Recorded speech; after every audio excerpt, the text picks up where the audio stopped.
अहम खबर से आपको आगाह करेंगे कि पेशावर हयाताबाद फेज 2 में खुदकुश धमाका हुआ है।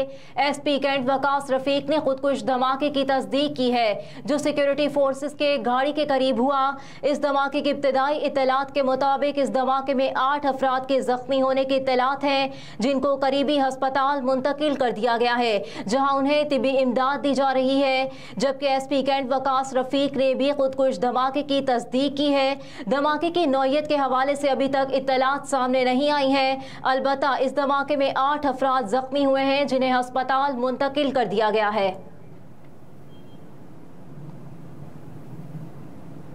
एक और अहम खबर से आपको आगाह करेंगे कि पंजाब में प्लास्टिक की सड़कें मुतारिफ कराने का फैसला। पंजाब हुकूमत ने सूबे भर में प्लास्टिक रोड्स मुतारिफ करवाने का उसूली फैसला कर लिया है, जिसके लिए निगरान वज़ीर आला पंजाब मोहसिन नकवी ने प्लान तलब कर लिया। पंजाब भर में बैनुल इज़लाई सड़कों की तामीर के 107 मंसूबे 3 माह में मुकम्मल किए जाएंगे। प्लास्टिक रोड तारकोल रोड के मुकाबले में ज़्यादा पायदार होती है। तारकोल रोड के मुकाबले में ज़्यादा पायदार होती है। तारकोल में प्लास्टिक मिक्स करके बनाई जाने वाली सड़क जल्द टूट फूट का शिकार नहीं होती। इस्लामाबाद में प्लास्टिक की सड़क तामीर होगी। निगरान वज़ीर आला ने रोड्स प्रोजेक्ट्स की तामीराती कामों में शफाफियत और आला मयार यकीनी बनाने की हिदायत की है। एक और अहम खबर से आपको आगाह करेंगे कि पीपल्स पार्टी और नून लीग ने 8 अगस्त को कौमी असम्बली तहलील करने पर इत्तेफाक कर लिया है। ज़राए के मुताबिक पीपल्स पार्टी ने 8 अगस्त को असम्बली तहलील करने की तजवीज़ दी थी। हुकूमत को कानूनी माहिरीन ने भी 8 अगस्त की तजवीज़ दी थी। ज़राए का कहना है कि कौमी असम्बली तोड़ने के लिए 9 और 10 अगस्त पर भी गौर किया जाएगा। कानूनी माहिरीन के मुताबिक समरी पर सदर मंजूरी ना दे तो असम्बली 48 घंटे बाद तहलील हो जाएगी। एक और अहम खबर से आपको आगाह करेंगे कि मुल्क के मुख्तलिफ शहरों में चीनी की कीमतों में इजाफा। मुल्क के मुख्तलिफ शहरों में चीनी की कीमतों में इजाफा किया गया है। कराची में दुकानों पर 1 किलो चीनी 150 से 155 रुपए की हो गई, जबकि शहर में जुम्मे को चीनी की होल सेल कीमत 134 रुपए थी, जो अब बढ़कर 140 रुपए किलो हो गई है।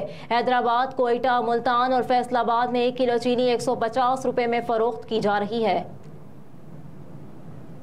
एक और अहम खबर से आपको आगाह करेंगे कि बरतानिया का आइंदा माली साल पाकिस्तान की माली इमदाद 3 गुना करने का फैसला। बरतानिया ने आइंदा माली साल 2024-25 से पाकिस्तान की माली इमदाद को मौजूदा 41.5 मिलियन पाउंड से बढ़ाकर सालाना बुनियादों पर तकरीबन 133 मिलियन पाउंड करते हुए 3 गुना करने का फैसला किया है। दी न्यूज़ के साथ खुसूसी इंटरव्यू में बरतानिया की इमदादी शाख, जिसे foreign Commonwealth and development office कहा जाता है, पाकिस्तान की सरबरा जो मोयर ने कहा कि आर्जी तौर पर बढ़ी हुई इमदाद का बड़ा हिस्सा मुख्तलिफ शोबों में इस्तेमाल किया जाएगा, लेकिन ऑफिशियल डेवलपमेंट स्टेट्स ज्यादातर पाकिस्तान की मौसमियाती तख्फीफ की जरूरियात पर खर्च किया जाएगा। एक और अहम खबर से आपको आगाह करेंगे कि बहरा अस्वद से अनाज बरामदात का मुआहिदा रूस के बगैर भी जारी रहेगा। यूक्रेनी सदर की जानिब से ये कहा गया है। यूक्रेन के सदर ज़ेलेंस्की ने कहा कि बहरा अस्वद से अनाज की बरामदात रूस के बगैर भी जारी रहेगी।